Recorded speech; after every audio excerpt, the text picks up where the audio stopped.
Dr. Lee McGowan will be presenting as part of a trio. He's presenting on respectful engagement in the Pacific Islands for research and publications.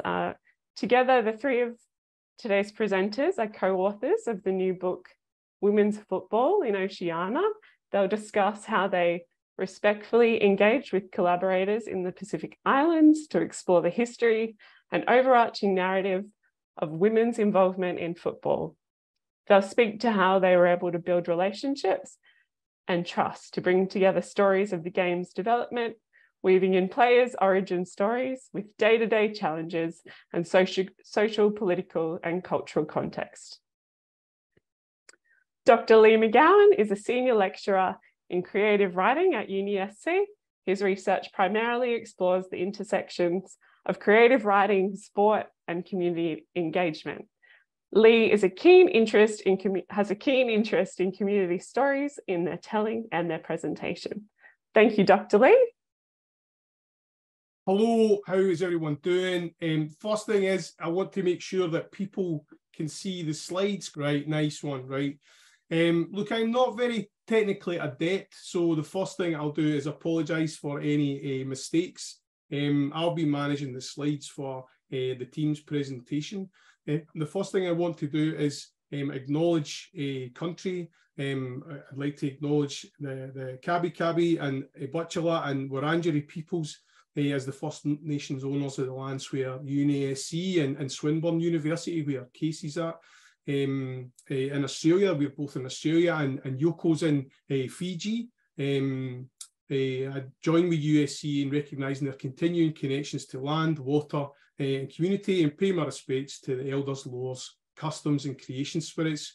We obviously recognise these places as teaching, learning, and research, and we're very grateful to be working in these spaces. I'd also like to acknowledge that it always was, never always will be unceded land. I wanted to introduce my colleagues. Casey Simons is a research fellow at Swinburne University. She's working in the Sports Innovation Research Group there. Casey and I have worked across a couple of different projects now involving sport and creative writing, among other things. But Casey's speciality is in sport for development and sport and social impact. And she's the founder of the women's sports organisation Siren Sport as well. And my colleague Yoko Kanemasu is an associate professor in sociology at USP in Suva. She's been there for over 25 years. She's a massive fan of the Fijiana and rugby in general. I believe you can't get away, you can't not be in Fiji and not be a rugby fan. She's a researcher working on the promotion of gender equality and cultural diversity and inclusion through rugby and other sports and other aspects of her work. Yoko's work on women's football in Solomon Islands is one of the most important pieces of research on women's sport and women's football in the region. So we're very grateful to have Yoko involved in the project, and Casey too, sorry, obviously. So that's the team. Myself, I've been researching women's football, or soccer as some people know it, in Australia for the last 5 or 6 years. So it's a pretty exciting time for us to be doing the presentation whilst the Women's World Cup's going on in the background. Look, the presentation today is basically a kind of a quick capture of reflections that we have discussed as a writing team and some of the efforts that we've made to try and ensure that we are representing people's stories as opposed to appropriating someone else's story. Well, we've recorded the history of women's football in the region across a period that spans 100 years in Australia, about 50 years in New Zealand and 50 years in other parts of the region. It's really important that we capture that and build a foundation for future work in the Pacific. But as I said, today we're going to focus on the challenges and the key considerations that we encountered coming from what would be regarded as globally northern disciplines and the academic environment within the region that we're working in. So some of those discussions obviously are related to safeguarding the community members that we spoke to and interviewed, looking at cultural sensitivities, because I'm just a wee fat white Scottish football dad, you know, like, so I was always going to be stumbling into problems and learning new things and learning new ways of doing things. And so one of the Pacific methodologies that we sought to align with, at least, is the Talanoa. And so, but also as well, the other thing before I hand over to Casey is to acknowledge that the project was supported by the Australian Centre for Pacific Island Research, thanks to Stephen and Inez for their endless generosity and guidance in getting me to Fiji, where Yoko was absolutely instrumental in making sure that I came back to Australia with a head full of knowledge and new cultural understanding. So thanks for that to Yoko and to the centre. Women's football is generally governed by Oceania, the Oceania Football Confederation, which is the continental governing body, one of 6 that are attached to FIFA. They currently have 11 national member associations. That's American Samoa, Cook Islands, Fiji, New Caledonia, Aotearoa, Papua New Guinea, Samoa, Solomon Islands, Tahiti as a representative of French Polynesia, Tonga and Vanuatu. And Kiribati and Tuvalu are associate members at the moment, but that associate member means that they are provided some support, but not necessarily the same levels of those members who are in the country. But when we produced the book, we sought to learn as much as we could about women's football in as many countries in nation states and territories in Oceania as possible. So the books represents a much more a comprehensive picture of the region. I mean, I like to think it does, you know, like, but I'm only just learning this stuff myself, so I'm acutely aware of that. So what I'll do now is I'll hand you over to Casey, who's much easier to understand than me. Thanks for your tolerance and patience in that process. As I've already introduced Casey, so I'll just hand it straight to you, Casey. Thanks, Lee. Thank you for the introduction. And I also just feel incredibly privileged to work with you as a lead on this project and for bringing me in to do this really important work in highlighting these stories in the area and bringing so much more visibility to the history of women's football in this region through some practices that we'll share with you all today. To acknowledge that while we wanted to highlight as many stories as possible and add these stories back into the history books that have been omitted for so long, we had to do that in a way that protected community and did that in collaboration with community as well. So it was an incredibly enlightening project for me to be part of, and I feel really privileged to continue this learning journey with you all and share these findings with this group here today, but also in a way that knowledge shares and acknowledges that we're still on this learning process. Some of the solutions that we found to doing this work are not what we're presenting as answers. We're navigating this space in an ongoing dialogue with community leaders in the field and also everyone who's part of that space as well. So we're really keen to share what we found, some of our challenges, but also learn together and continue that knowledge sharing. And I also feel really privileged that we can do that practice of knowledge sharing on the traditional owners, on the traditional lands which I would like to acknowledge the owners here where I'm coming from in Melbourne, the Wurundjeri people of the Kulin Nation. That practice of knowledge sharing is really rooted in Indigenous practice. So it's such a privilege to do that on land that always was and always will be Aboriginal land. So we're going to share a couple of different things that we considered as part of this work, just to give some broad highlights to some of the considerations that we had and some of the things that we thought were really important to consider while producing a work like this. As Lee mentioned, and we'll touch on a little bit more as well, our positionality as researchers was really important and central to this work. So we needed to consider that. And while we're doing this work to serve the community, we needed to do it in collaboration with the community. So that also brings up some challenges. So the first thing that we thought we needed to do while we were presenting this work was engage with a cultural sensitivity reader and translators as well. So we're working with languages that we're not familiar with, and there might be different cultural sensitivities that we were not aware of. So we needed to make sure that we had someone in community and many different people from different communities to help us ensure that our work was representing the community accurately and with the right sensitivities. But this was a really interesting one because I think sometimes as researchers, when we're working with communities that are not part of our own lived experience, we can hand off this work to people in community and just kind of think of that as a checkbox activity, like someone's looked over this work, it's representative of the community, it's all good. But this doesn't just checkbox the work. This is something that we need to consider as an ongoing process, and also consider the labour that it requires of people in community to do this work. So there was a couple of parts of this that I just wanted to touch on, but it was really important for us to do this as a practice to begin with, to make sure we had people in community engage with our work and give us feedback. So it was representative of the voices that we were sharing. And we also wanted to make sure that we were doing this in a way that remunerated the labour that was being done. So we're very fortunate that the Australian Centre for Pacific Islands Research was able to provide the funding to pay for this work, to acknowledge that labour, which is really important as well.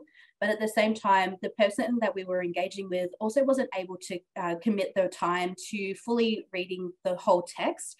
And, that's something that we need to think about, as that might have been disappointing coming from a Western research approach. We're like, we have these deadlines, we need to get this done, we're paying you this money, why aren't you able to complete this work in a timely fashion? But that's not the right approach to this kind of work. We need to really sit back and think of the emotional labour going into work like this, making sure that we're thinking about how people work in these communities as well, that they're not also beholden to the same Western academic timelines that we are, and be really sensitive to that. So it does not just provide a cultural sign-off to have someone do this work.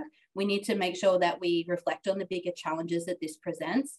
So as part of this process, we also sent the work to other community leaders, people in the region, people who have done work in this space before, other academics. So we were able to gather a lot of feedback, but we also had to be really mindful of the labour that we were asking people to provide, and acknowledge that not everyone can provide that amount of time and energy to something like this, and also acknowledge that we're asking some favours of people in this space. So it's not a checkbox activity to engage with these kind of practices. It's really important to seek that feedback, which is what we wanted to do, but we had to do it with the expectation that it does not provide a sign-off for any errors or mistakes in the work. And we have to be really cognizant of that this is a starting place and it's an ongoing conversation. So we're really open to other feedback to make sure that we can continue to get better as researchers in this space as well. So that was the first thing that we just wanted to share that was part of our process. So Lee, if you want to move to the next slide.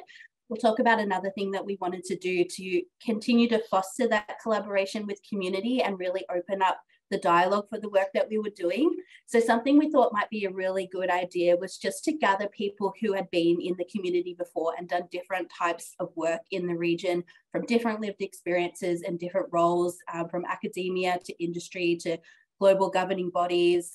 It was really productive conversation to have all these people and what we called a virtual roundtable. So we facilitated this meeting online. We reached out to our own personal networks. We looked at people who had done work in the space before, who had recently been awarded different grants and opportunities to work in the region, just to touch base in a really informal way. We didn't really set an agenda. It was just more about coming together, a bit of knowledge sharing, asking questions about previous challenges in the space, opportunities, what kind of support everyone needed, what were some previous experiences that might have been difficult to navigate, how could we work together to support each other. This is kind of a space that I feel that academics are not the best at. Academics can be really competitive with each other when it comes to sourcing grant money and getting out those publications, and it is a really tricky field to navigate. But we really wanted to centre the work that we were doing and the community that we were serving above everything else that we were doing. So the community came first, all the academic outputs, that is so secondary. What we wanted to do is make sure the work was serving the people that we were working with. So this meeting was really productive because we could just have a chat and just be really supportive of each other's own goals that we need to do as academics and organisations, and just sort of play a bit of a role of, well, if I'm doing this, can I help you do this in this way? Or I've got this project happening, there's a component of it here that you might be able to plug into and support here, and we can support you that way. But it was also no pressure. People did not have to commit to anything. It was just a really nice chat. And by facilitating a meeting in that way, it just opened a bit of a safe space for us all to talk about our own positionality, our experience, and what some of the concerns we had going into the region might be coming from a different lived experience, just leaning on each other a little bit. And I think the most important thing for myself coming out of that conversation was something that I'll touch on in the next slide, which I think was incredibly productive for our work. And that was this idea of cultural safeguarding. So our aim in producing this book, as I touched on at the start, was really to play a role in rectifying these long overdue omissions when it comes to the history of women's sport more broadly in our world, but also women's football in the region of the Pacific, because it has been so ignored in our collective storytelling in the history books. And we wanted to play a role in making sure that was rectified. But we also acknowledge that a key consideration for the sports omission in this region is bound in historical and ever-present patriarchal oppressions and the prevalence of violence against women. So in our method to share stories and amplify the voices of women who have been excluded from history, we had to also ensure that we only highlight women's stories who feel safe in sharing their stories. There are many women who do not, and their stories will remain hidden, but importantly for work in this space, not forgotten. So this was a really interesting element for me. Of course, I always try to consider cultural safeguarding, but from that conversation in that virtual roundtable, what I really got to learn from everyone else who had done work in that region before and had their own different lived experiences and expertise to share was that this was so important. And I'm coming from a space of, as Lee touched on, I'm a journalist, I'm a storyteller. My biggest passion in life is just to tell women's stories and amplify the voices of diverse women when it comes to sport. And I just want to shout that from the rooftops. But what I really had to acknowledge that in this space, if I can't do that in a way that protects women and make sure women are safe, then I can't do that. So I really had to reframe my thinking there and making sure that I was engaging with the practices of the region, engaging with Talanoa, making sure that I was putting the community first and my own positionality second. So that was a key consideration for this work. We wanted to make sure that the women who shared their stories with us were safe in their community, that the stories that we were sharing amplified the work in the community, that made the community feel safe, seen, and proud. And in instances where we couldn't do that, where we couldn't get that cultural sign-off from the community, where they felt that their safety might be at risk, that work is not included in the book. And that brings up a question about what writing history means. We're coming from a Western academic standpoint in producing this book, and we're challenging that by writing this book, that it's not what we would call quote unquote traditional way to write history. If you're looking at history, we need to have key dates, key names, key timeframes. We need to have all of these pieces put together. And in this work, there are a lot of gaps, and there are gaps because they're strategically there to keep the community safe. And that's a conversation that we want to broaden in this work, because we want to keep doing work in the region. We want to keep promoting the wonderful work that's been done on the ground by women's development officers, by the people who are creating football clubs and other sporting environments for women to participate in. So we want to keep doing that work, but we have to reframe how we think about telling stories and creating history from an academic standpoint, because the way that we've brought up in these Western institutions is not going to serve the community. So hopefully today we can keep floating around these ideas and sharing this knowledge to open up that conversation. So I think we'll hand back over to Lee now to sort of wrap up the conversation and bring some more of our colleagues in, because I know Yoko's here and we'll ask her some questions in a second about her experience working on this project with us. But Lee, I know our last slide there was just about positionality. So I wanted to throw to you, because I've sort of shared a little bit about my positionality there and how I thought I brought some of my own, I guess, biases or thoughts into how I wanted to do the work that I had to really reframe with putting the community first. How was your experience in sort of producing this work, and how did you reflect on your positionality through this? Well, you're on mute, Lee. One of the things, obviously, is the first question I ask myself, and I'm often asked by other people, is what is a wee fat Scottish guy doing working in women's football, right? You know, like,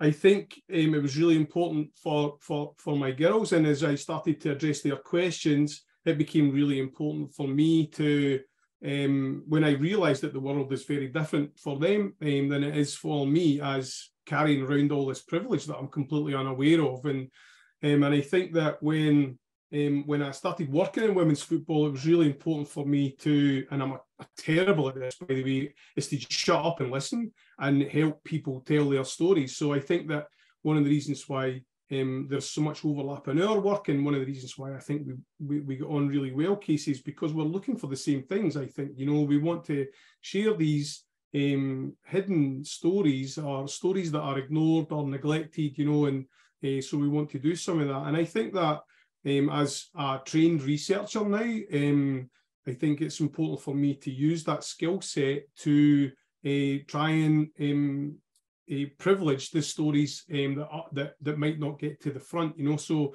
my job really here is to, as much as possible, stand back and provide whatever support I can. I think it's a more interesting question to hear from. More interesting to hear from Yoko about that, because she's been in Fiji for 25 years as a Japanese woman. Yoko, what would your response be to Casey's question? Well, I absolutely enjoyed this project and I learned so much.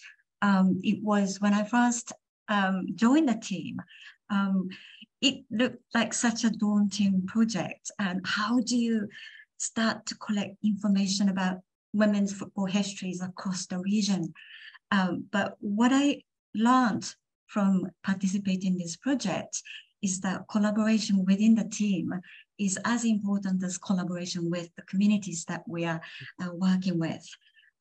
It's because I think when you want to do research in an area that you're new to, or in the way that you would like to, in a way that you can be happy about, but you're not sure how to go about it, then I think having a team helps so much.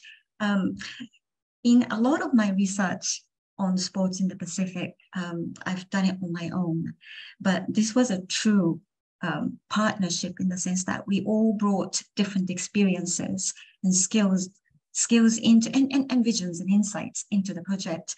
For instance, I've lived in the Pacific in Fiji for more than 25 years, and Fiji is my home. So I know maybe some things about doing research in the Pacific. And I might know a few things about Pacific Island cultures and histories and politics, but I knew little about women's football because the sport that I have studied mostly so far is rugby. So there were a lot of things that were new to me, and I assumed that there were things that were new to Casey and Lee as well, if it was researching in the Pacific was relatively new to them.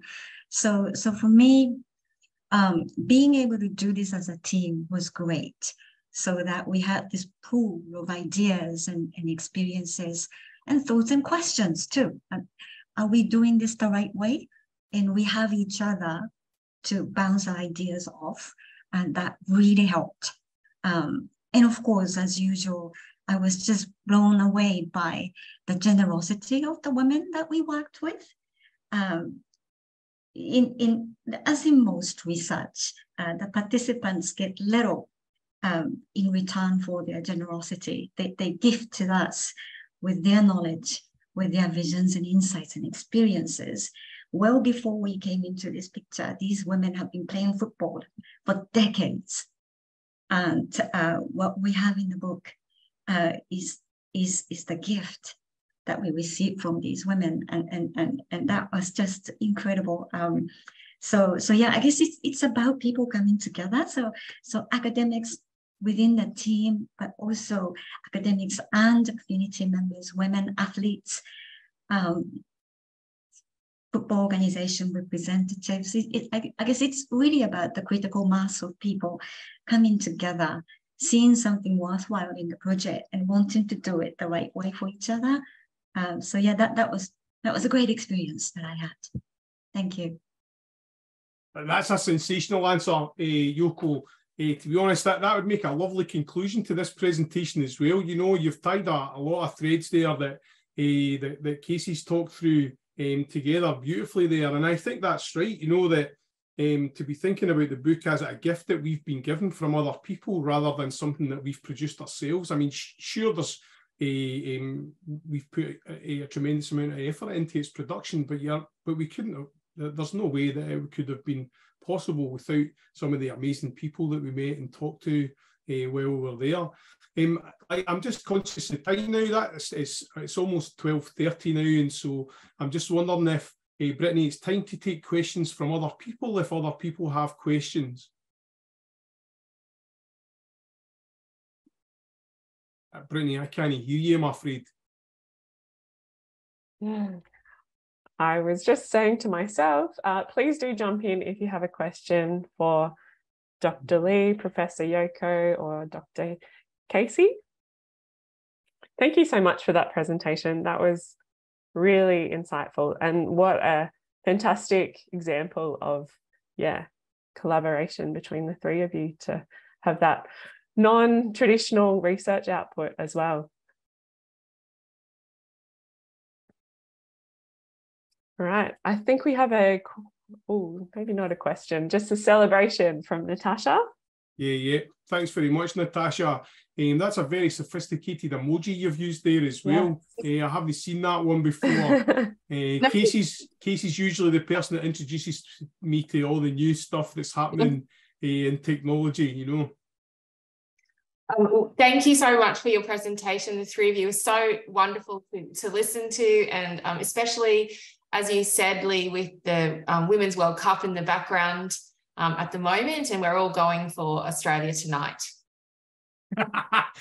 was that because Casey talked about Germany so much? Aussie. Brilliant. I've got one. Matildas will be first in my heart always. Good. I've just got one quick question. With your book cover, why aren't there any footballers on it? We were, the book was effectively commissioned by Routledge, and when you, like, this is like the traditional academic text, you know, when you get a book published by Routledge, they've got like 75 different dramatically coloured covers that they let you choose from, and so they don't let you pick your covers, but ideally, yeah, we would have had a picture of one of the spectacular players from the region, from the past, as well as the present on the cover. That would have been the goal. You know, there's as part of the research, we found some brilliant stuff in the Fiji Times archive, which was an experience in and of itself, where we dug out some photographs from the 70s and 80s of women playing, and there's just some absolute belters. And like really amazing clues as well, you know, that gave us leads to contact other people and build on our knowledge and stuff. Just as one example, there's a player named in one of the articles, and Casey, Yoko and I have been going backwards and forwards because of Yoko's knowledge of the naming conventions and where names generally originate from. You know, we weren't sure if the player was from Vanuatu or Fiji, you know, and so there's these kind of brilliant discussions that came out of just going through these archives.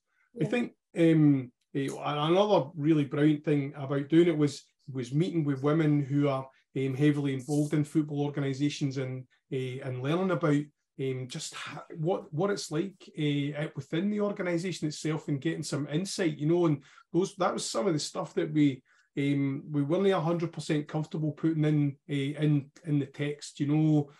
So there's more to the story, I think, and much more to unpack as things develop. And I would just add to that, just quickly to finish up that question, which I think is so important. Like, a book cover might seem like a bit of a trivial thing, but it's such a powerful visual representation. And I guess this is the space that I tried to acknowledge a little bit, that coming from this very westernized traditional approach to academia, like Lee mentioned, we only had these templates to choose from for our book cover, and that was it to get it published. So we look at this as, well, we needed to produce it this way just to get it published, to be able to do this work. But what Lee is also leading is making sure that we're continuing to produce other outputs as well. So he's worked with creative writing students at USC to produce all these amazing posters that have these visual representations that are working with the Oceania Football Confederation to disseminate to communities. So those in the communities are going to have visual representations with athletes that mean something to them, and those stories are much more easily consumed than a full academic text with very dense language. Yeah. So there are ways we have to do this work to fulfill our roles as academics, but Yoko, Lee and I are also really passionate about continuing that work, make sure it's accessible for the communities we're working with, that they can see their stories reflected back to them, because as Yoko said, it is an absolute gift that they have all given us in sharing their stories. So we need to also produce other ways to give that back to communities. So as much as we're restricted with this book cover that doesn't represent the community as much as we'd want to, we're trying to create these other outputs as well that continue to share those stories and have those visible athletes and visible community members as part of that as well. So that I think that's something that we have a responsibility to do as academics, is not just to tick the box that we got the textbook done and that's an academic publication. It's what else that we need to do to actually serve the communities we're researching and doing research in collaboration with. So yes, we'll do other things at some point. That's a great answer, Casey. That's a great answer. Look, I've just put the cover up in the slides. Can you see it? Did I share it so you can see the cover? Because I think it's really important to point out that even within the constraints, we managed to find a cover that looks at least a bit like an ocean of islands.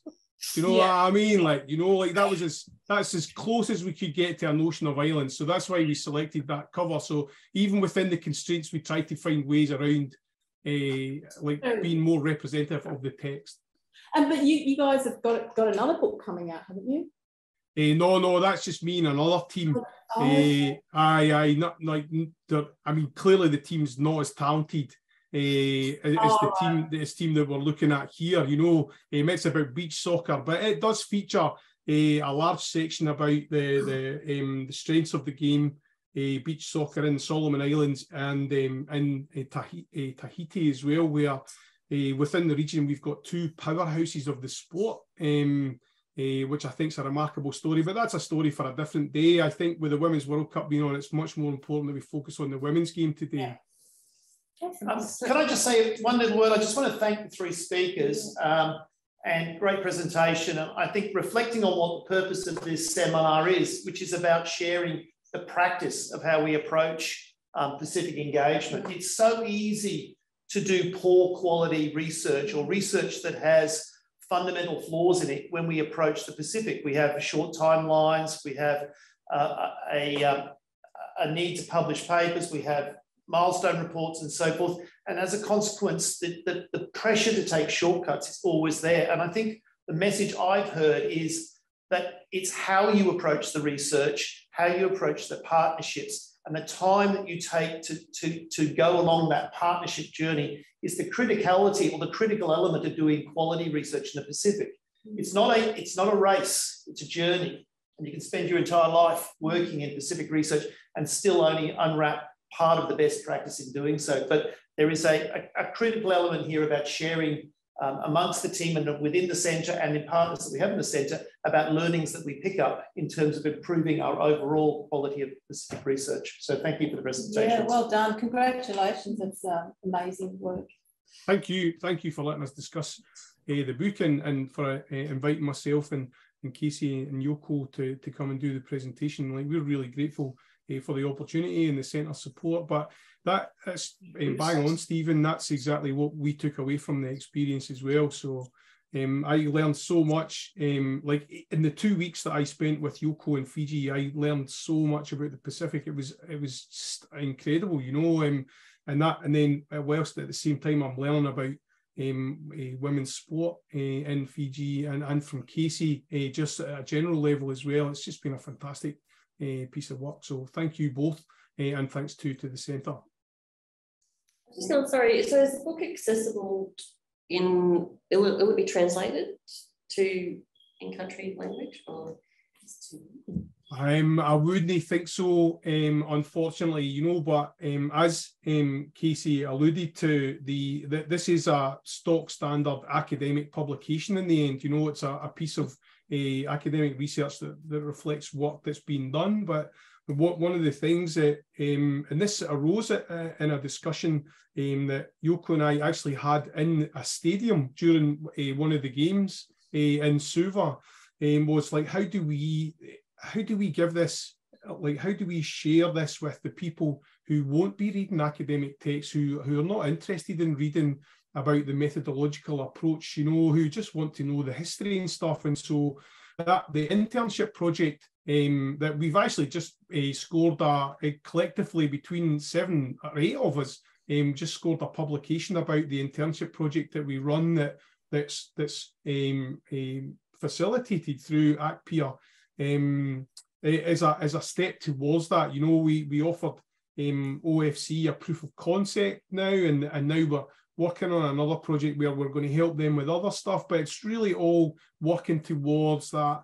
How do we share the stories of this community in a way that's most comfortable and most meaningful for that community, you know? And so that's where we're going next. The book was really, it was like the opposite of a ARC project, you know, where everybody does the research and then you produce a book at the end of it as this kind of crowning glory on what's been done. And for us, really, as a team, the book was the foundational stuff. It was where we gained the knowledge and built the network so that we can start actually making some kind of meaningful impact and social impact through the research that's of use and benefit to the communities that we've been working with. Awesome. Okay. Right, time for Charisse now, eh? Yeah. If you don't mind, I'll jump in and introduce Dr. Charisse. No, thank you. Adensel. Thank you. All right. Speaking on using critical participatory action research in projects to empower local Pacifica communities.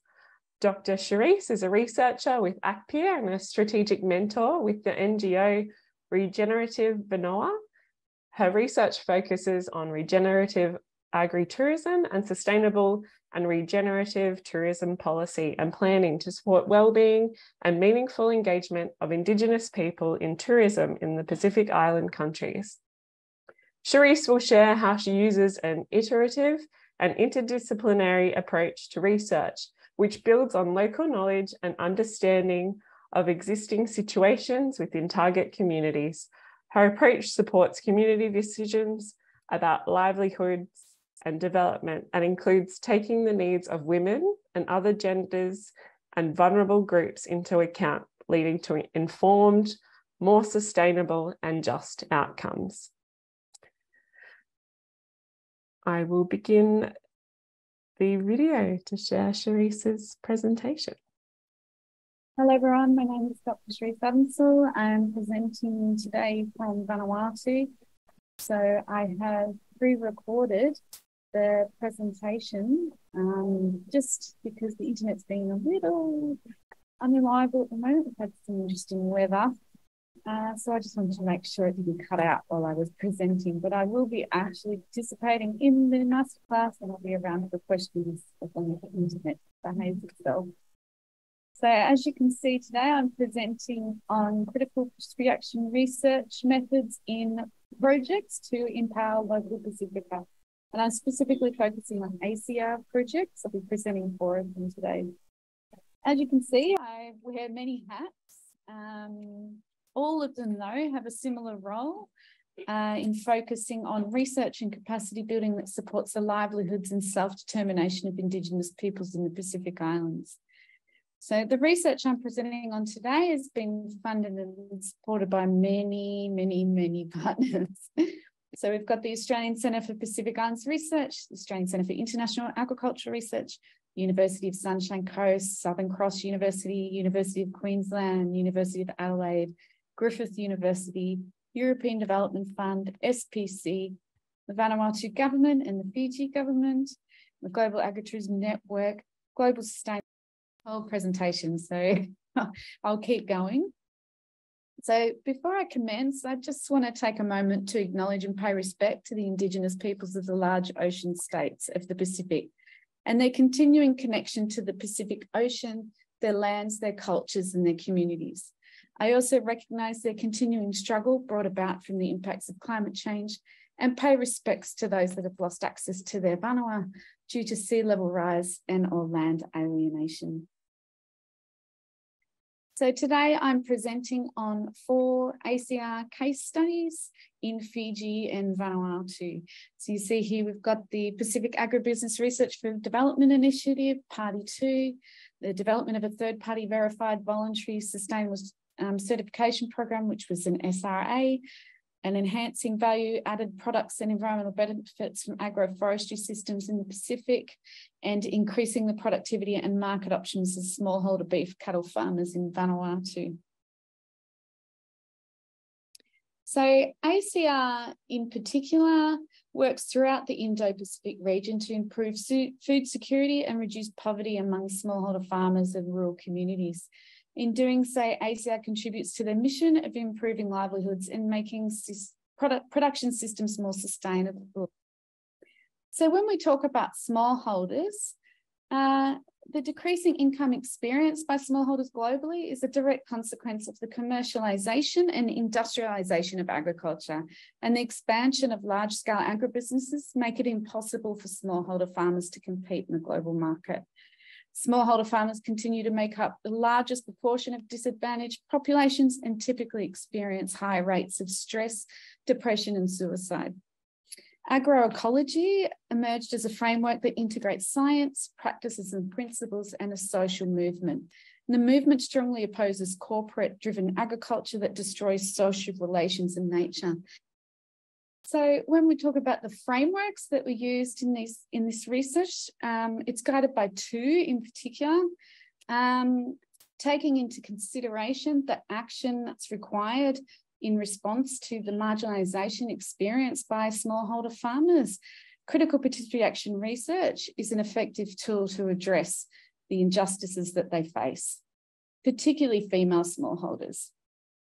A quote that really stood out for me in my PhD was from a Fijian author, Seema Dio, when she stated, research must be based on Pacific ways of knowing, and research paradigms must be appropriate to Pacific epistemological methods.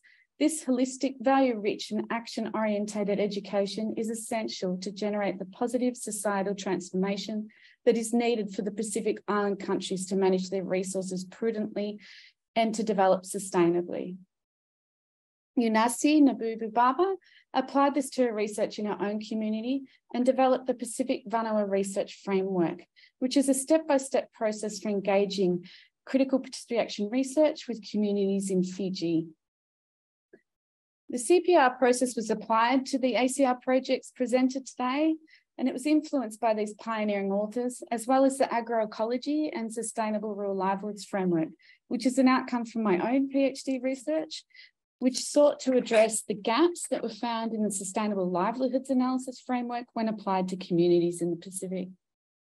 Vanua in particular, this is described as the land area one is identified with.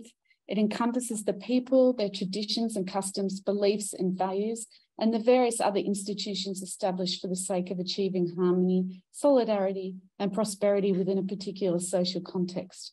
It provides a sense of identity belonging. The Vanua is an extension of the concept of the self, and therefore when doing research within a Vanua, it's important that it's place-based and understands the uniqueness of each Vanua.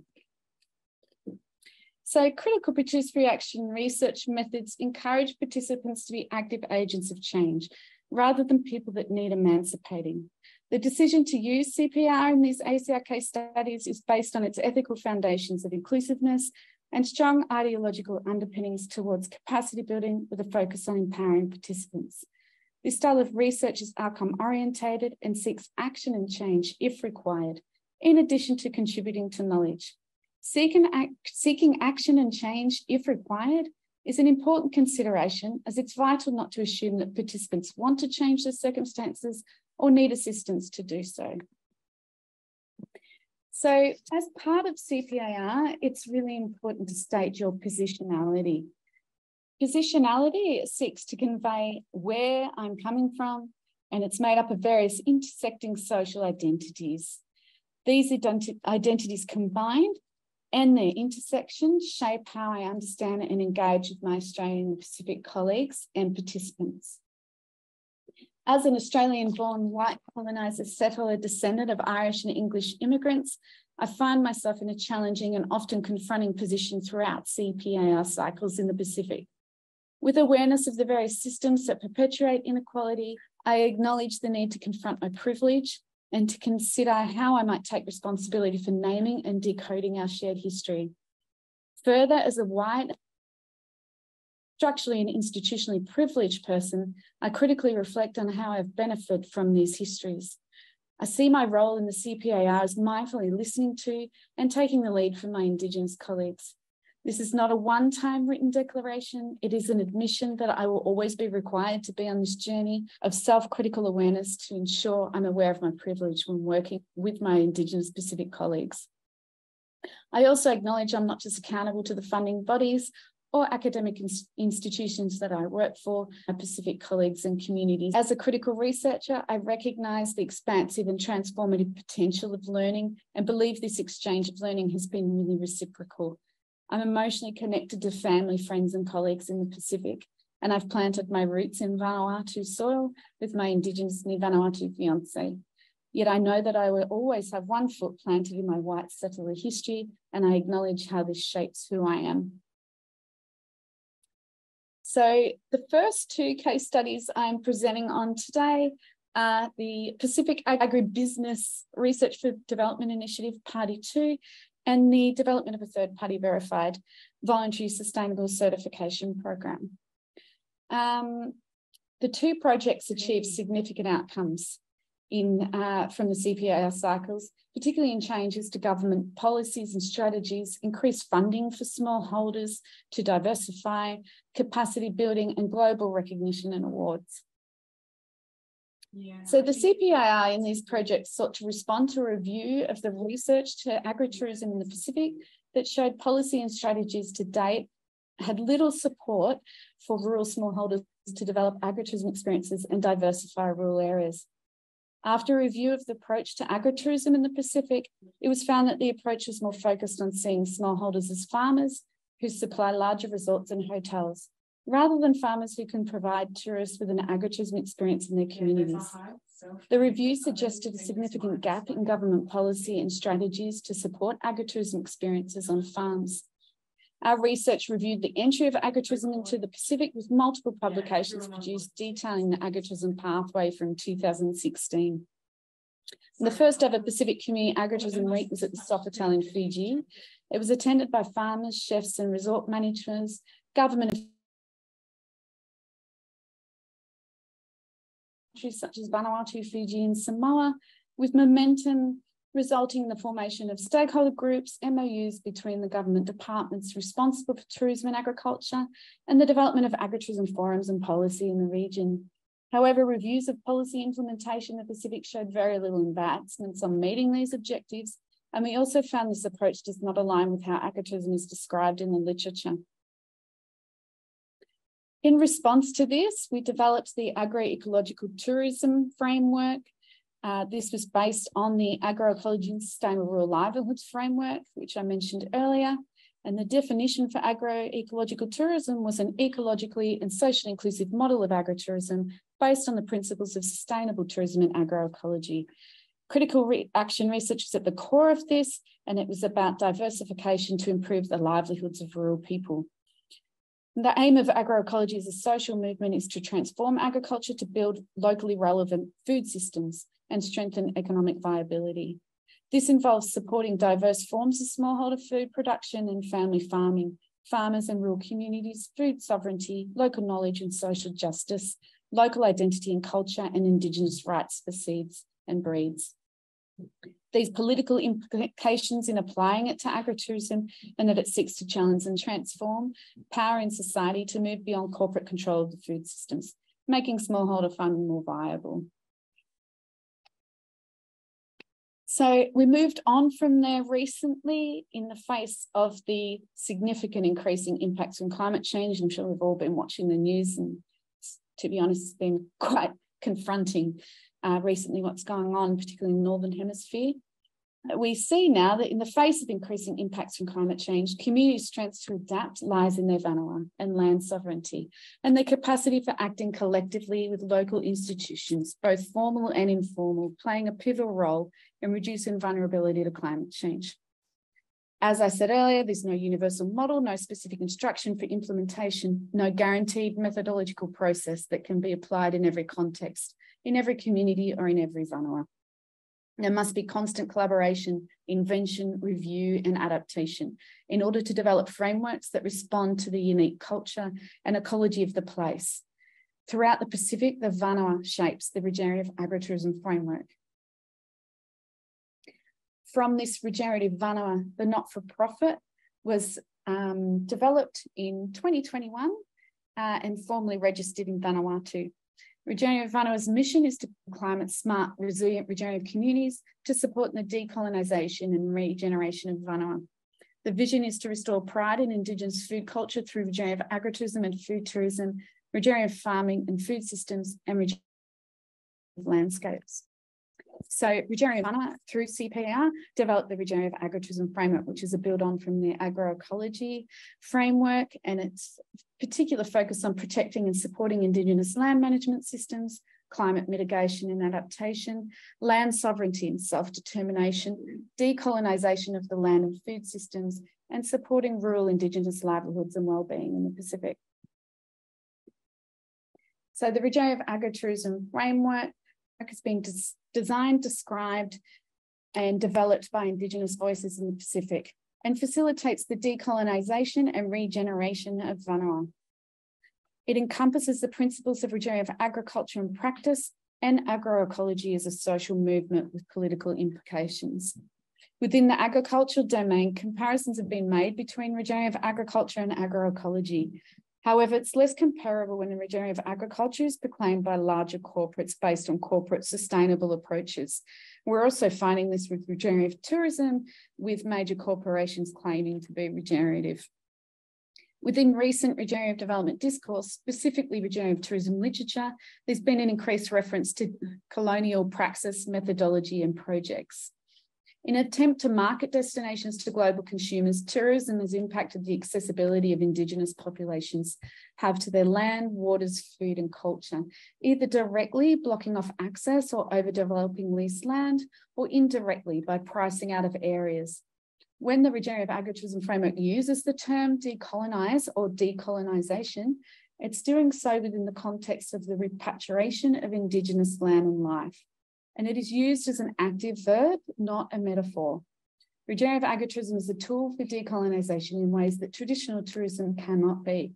It aims to disentangle tourism and agriculture from the patterns of resettlement and reoccupation. A significant outcome of the CPR research was the program in Vanuatu. The agritourism program won the Island Innovations Award in 2022.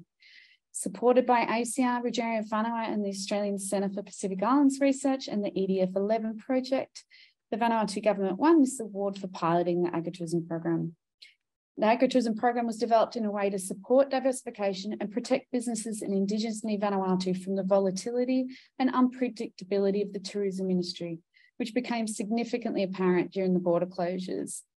Positive outcomes have led to increased disposable income, access to grants to transition to renewable energy, enhancing preservation of cultural knowledge, promoting more regenerative agricultural practices based on Indigenous knowledge systems, and decreasing consumption of imported and low nutritional food.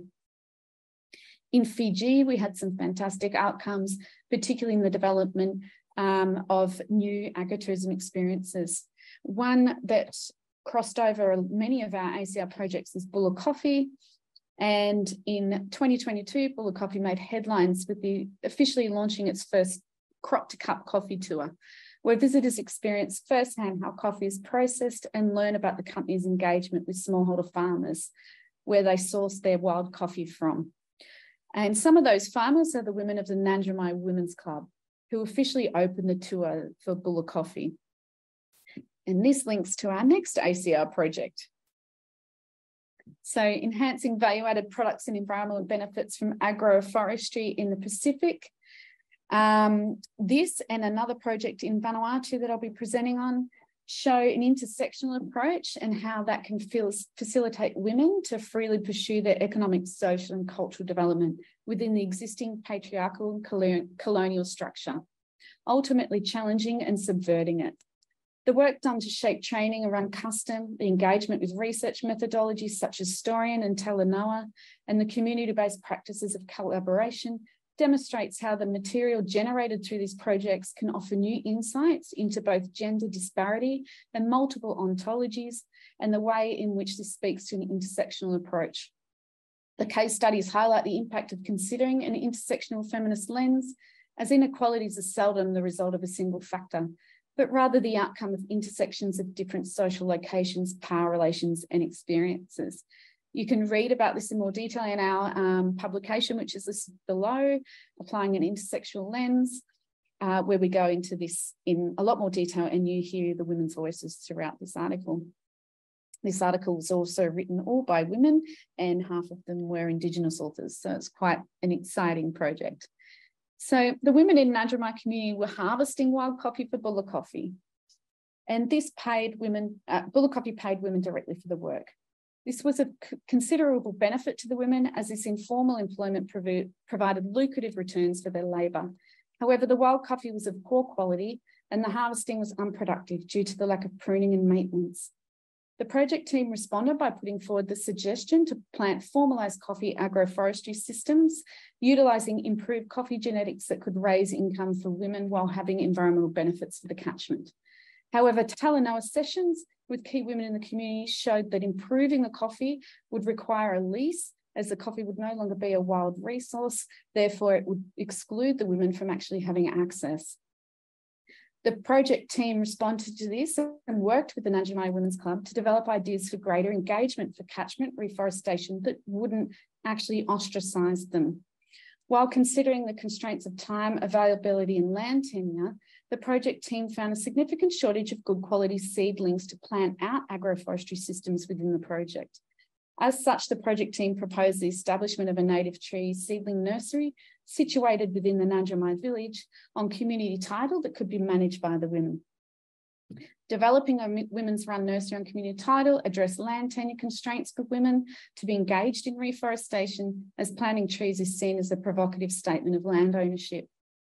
Due to the success of the nursery and the women's involvement, the nursery has received significant attention from other institutions to undertake other plantings or provide native plants in the future. And the project's now liaising with industry within the lower Nadramai catchment and larger donor agencies to gain support for large-scale catchment regeneration, and seeing an increase in local tree crops where they're supplying local resorts. Significantly, the government of Fiji has also expressed interest in expanding this model and upscaling it to other communities throughout Fiji. So the project led to an expansion of the village planted agroforestry acreage from 1 acre 4 years ago to 10 acres today. The women's group tree nursery successfully produced seedlings that were used to rehabilitate the Nadramai water catchment, and the participants grew from, at the beginning of the project, from 20 and doubled from 10 and doubled to 20. And the club's savings from the project are now being used towards development projects within the community. So the COVID-19 pandemic severely impacted the tourism sector in Fiji, as we all know. Many people within the Nadramai community lost their employment. The Nadramai Women's Club Nursery played a key role in supporting community during this difficult time. One of the newest members of the Nadramai Women's Club, Mrs. Anasi Sisi, says the agroforestry project gave her a lifeline after she lost her job in the tourism industry because of the COVID-19 pandemic. She stated, "I don't see myself ever going back to work for someone else. Who would have thought that COVID-19 would lead me to smallholder farming? But it's so rewarding that I will never leave this." And according to Mrs. Sisi, she said joining the Nadramai Women's Club was the best decision she'd ever made. She said she earns around the same as the other women in the village, and this supports their family to get by. She said, "Not only am I earning money, but I'm also contributing towards a sustainable environment for my community." So this is another example of a return to Vanuatu as an adaptive and resilient strategy. And then Nadramai Women's Club, now that the borders are open, are now working with the local resorts to supply them with fresh fruits and vegetables. So the final ACR project presenting on today was in Vanuatu, titled Increasing the Productivity and Market Options of Smallholder Cattle Farmers in Vanuatu. Their project adapted small farm enterprise productivity and cash flow training needs for women, conducted 12 months of training with the Business Blonbuluk women's group that was established in the project with one session per month. Then the BBB Women's Group conducted training with other women's groups that the project were working with. They also conducted mixed gender training groups, so we could do a comparative analysis of inclusion for women in both types of training. And then there was evaluation conducted on the farmer-to-farmer training, which you can read in more detail in our publication there, Agroecology and Sustainable Livelihoods as a Framework to Empower Rural Ni Vanuatu Women. So the training used peer-to-peer activity-based learning methods with no role for teachers, experts, or external consultants specialised in skill areas. Instead, participants worked together through a series of activities and discussions, guided only by simple step-to-step instructions in the training manual. New knowledge, skills, and competencies were developed through the interactions between participants and sharing of existing local knowledge and experience. In this way, the program was a low-cost, sustainable option for any organisation or community. An outcome of the training is that the women then feed the information they obtain from the women's group meetings to their community meetings, acting as key points of information exchange for the project to the wider community. This method encourages women to work together to achieve common development needs, which is also key to addressing key priority targets for Australia's new policy and performance framework for international development. Feedback from the women's groups is that the training was very engaging and relevant to the situation. It was a fantastic tool to not only enhance their skills, but to address the underrepresentation of women in agricultural research and development projects. Quotes from the women that were part of the farmer-to-farmer training. One stated, during household level training or mixed gender training, the men take over. They complain, they take charge, and don't let women contribute properly. It's better to have training with women only and allow us to gain the skills to feel confident in a group. Then we have more confidence to speak at home and in the community. And another one stated, I would have felt scared to participate in the training with Keith and Scott if I hadn't had all the training with the women first and taught the Marlow women. My husband has actually been really happy about how much I've learned. And this was a key outcome for us, that while training at the family level, which I'm seeing occur a lot lately, is I can see the benefits of this. If the women haven't first been empowered and their confidence built, this method will not be a successful way of including women. It's vital through these women's groups that you first build up their confidence. Then you can look at other strategies of mixed gender training and family-based training. So that's it for my presentation today. I hope I didn't storm too fast through it. I'll be around for questions. And I'm really excited to be able to present on all these interesting, exciting, and significant outcomes that we've achieved by using critical participatory action research. And I'm happy to talk with anyone who wants to know anything else more in the future. So thank you very much, and goodbye from Vanuatu. Thank you, Dr. Charisse. Congratulations on that fabulous recording. Your presentation was a really great tool for us, for anyone looking to conduct research or build that engagement in the Pacific. Thanks for sharing your examples from your projects with ACR.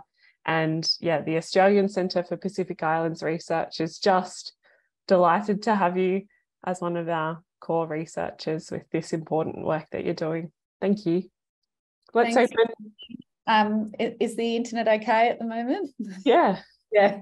And I just want to say how grateful I am to be alongside Lee and the team. And I really enjoyed your presentation, and I look forward to working with you more in the future. It's very exciting. Thanks, Charisse. That was awesome. Yeah, actually, sorry, I was just going to say one comment. It's not really a question, but my research that I'm doing, I keep coming back to training communities, but I never considered that women and men needed to be trained separately. So that was a really good take-home message. So thank you for me, for my research anyway. I did have one question actually, Charisse. In regards to the Fiji Vanua research framework, did you then take that approach, that framework, and apply it in Vanuatu? And if so, was there any differences or challenges that you faced in applying it in a different context? Thanks for your question. No, it really was so relevant, and it's interesting that actually Fiji and Vanuatu both use the term Vanua. So it means a very similar thing to both countries, and I think their Melanesian heritage is quite linked there. The land systems are also quite similar. I know there's some differences, but really the whole Vanua network is very similar, and the way that you must take the steps to engage with community, represent research back to the community, have authorization prior to presenting this research. And it's many times in these ACR projects, I've had to remove information from reports, even though it was verified, because they've changed their mind, and that's okay. And it's really important that you acknowledge that things can change in the home or within their own women's club where they don't feel comfortable anymore for that information to go out. So I think that's the vital thing, that a lot of the research that we're working on, you must acknowledge that it can actually trigger potentially negative social repercussions within a Vanua or within a community. And it's our role to protect these people that are being so generous with their time and working with us. So we need to make sure that our research and our outcomes and our publications don't harm them in any way and represent them properly for how they're feeling at that time. So, and acknowledge that those feelings can change. ACR projects are 4 years. It's amazing.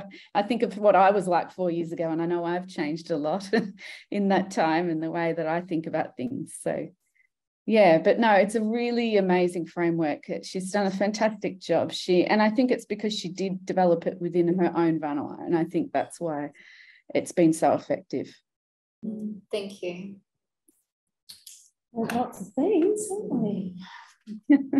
That was amazing, Sharice. Thanks very much for presenting. You know, like I can't speak for Casey or Yoko, but certainly it's been a privilege to be presenting alongside. After watching that, you know, it's fantastic to see where there are some alignments in our approach, you know, in terms of how we try and be respectful of community and safeguarding the community as well, you know. So that was really amazing. Thanks very much. I'm just learning more and more stuff, you know, there. So thank you for that. Thanks, Lee. And we're so excited to have you over here later in the year.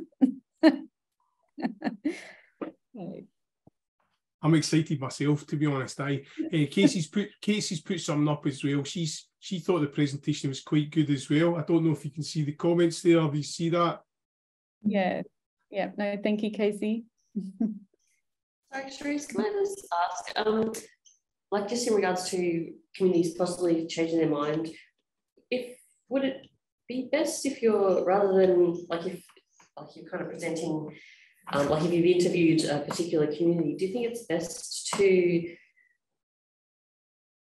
present that research anonymously, just in case, like in the future, they change their mind, even, and because once the information's kind of already gone out there, you know, it's there.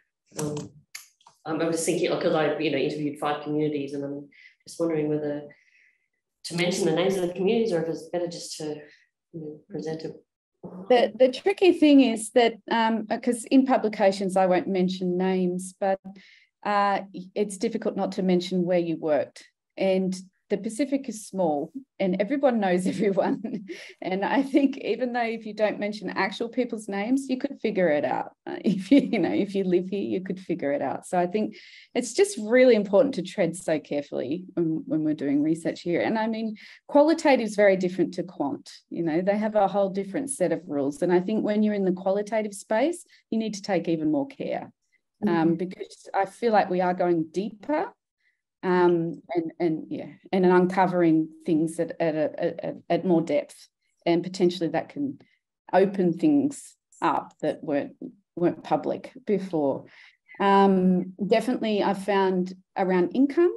I've actually had women stress to me to please not make that information public, so it can have such a complicated system within a Vanua. It's socially complex, but the reason it works is because they've built those systems over generations, but they're very, very complex. And I'll never forget one of my colleagues from Australia when she lived in Vanuatu for years before I met her and started working here. And she said, the minute you think you know the place or understand it, it's time for you to leave. You will never understand it. It's so complex, and you are an outsider, and it's always really important to keep that in mind and acknowledge that. So, yeah, another good strategy that's worked for me is having the Indigenous authors write with you. It's not just an empowering process, but it's also a validation. It really helps to make sure what you're presenting is true and correct, and it's coming from a different worldview, not just your own. It is challenging to get published. It's a really long process, I've found, to try and keep it in their words and their way of saying things, but then meet the requirements of public, journals. It's a difficult process, but it's been a rewarding one. And I would advise anyone working in the Pacific to take Indigenous colleagues along with you in the authorship of all your publications. Good point. That's great. Any other questions? Anybody? We're all clear in the chat. So on that note, thank you, Yoko, Lee, Casey, and Cherise for sharing your case studies. They've offered context and considerations for people looking to engage in research and build engagement in the Pacific. So thank you for sharing today. Thanks, Whitney. Thank you. Thanks for having us. Thank you. Thanks very much. Jerry, just a small question. If you're free now, it's okay, Brittany? Yes. Just want to take this time to say thank you for your presentation, especially your work with ACPIR and, of course, in Fiji and Vanuatu. I work at QUT, Queensland University of Technology, but I'm a Fijian by birth, and I've worked with ACPIR projects since 1990 in Fiji. A number of projects, and of course with the SPC and USP. And I just wanted to, quickly ask about you're based in Vanuatu. I've also worked on a number of projects in Vanuatu, and looking forward to meet you in Vanuatu in about 2 weeks' time if I do get an opportunity to meet up with you, Port Vila. You did mention about benefit from histories and then constant collaboration. One of the things that I find that, Australian government, New Zealand government, European governments, they're very kind in providing funding for projects. And when you say constant collaboration, these projects, when you start, and if there's a break, and we do know that when there's a break, then things go haywire. So just wanted to seek your comment. You made very good statements there and presentation in terms of your association with Indigenous groups. How do you feel about this, constant collaboration? How can we maintain this so that the projects that we work with, they're for 4 years, but then after 4 years, what happens if you go back after 4 years? Thank you. Thanks for your question. Yes, I think that research and development, ACR, we're not just researchers, we're development experts as well. That's our requirement. And it was a steep learning curve for me because I started with ACR as a researcher, not as a development consultant. But it's become really apparent that the project isn't worth doing if it just falls off the cliff at the end of the 4 years. Yeah, it can actually cause more damage than if you didn't turn up in the first place. So you'll see in the 4 case studies I gave, they are all interlinked. And I really work very hard in my role to make sure that my projects aren't isolated. They're always working alongside either ACR projects, SPC, EDF, etc. We now got GCF involved with our next ACR project to make sure that when an ACR project finishes, there's a whole nother group of people that have been alongside you that are taking on, and then they pass it on, almost like passing the baton to make sure that there's never an actual removal of support. And this has so far been working. Those case studies I gave are literally across 4 or 5 different ACR projects as well as other development projects. So the Nandramai community are already working with larger development agencies and supplying seedlings, and they're more successful now than they were in our ACR project when they were first established. So, and we've built them up in a way where they are managing their own affairs and their governance issues very well. So they're literally engaging themselves with donor organisations, etc. So if I was going to give any advice, and it's definitely what I do now, is I use the ACPIR projects as a leverage to work with other organisations and other projects, not to work alone in a research project. You must make sure that you're finding a way to align with activities that are going on elsewhere and ensure that these, I hate to use the word scale out, but it really is important to try and scale in, scale deep, scale out, scale everything, to try and make sure that these communities have every opportunity possible to keep going with the outcomes that they get from the CPAR research. So yeah, but it is a challenge. It's a constant challenge, but it's such an important point you bring up, because it's something we should all be trying to avoid at all costs. Another point I gave to ACPIR, and thank goodness they've rectified it, is that we really, as researchers, need support in the development of ACPIR projects. When one is about to finish, but we can see a need for another one to continue in this space, we need financial support during that time.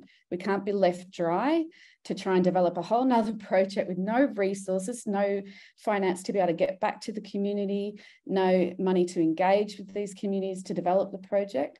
And it's great that ACPIR have addressed this, and they're starting a new way of doing things now and financing researchers to actually develop these projects properly within the country that they're operating in. So these are some good outcomes, but it takes us to constantly voice back to these donors what we need, you know, and really stand up for the communities in this process. So I hope I've answered your question, but I'd love to talk to you over shallow kava in Vanuatu in much more depth.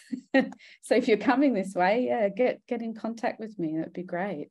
Yeah, I think the other point just I just want to make quickly here is that, you know, regarding ACPIR, you know, ACPIR has been involved in various projects in the Pacific Island countries since 1980s. And I, for one, I'm a recipient of ACPIR scholarship to do my master's.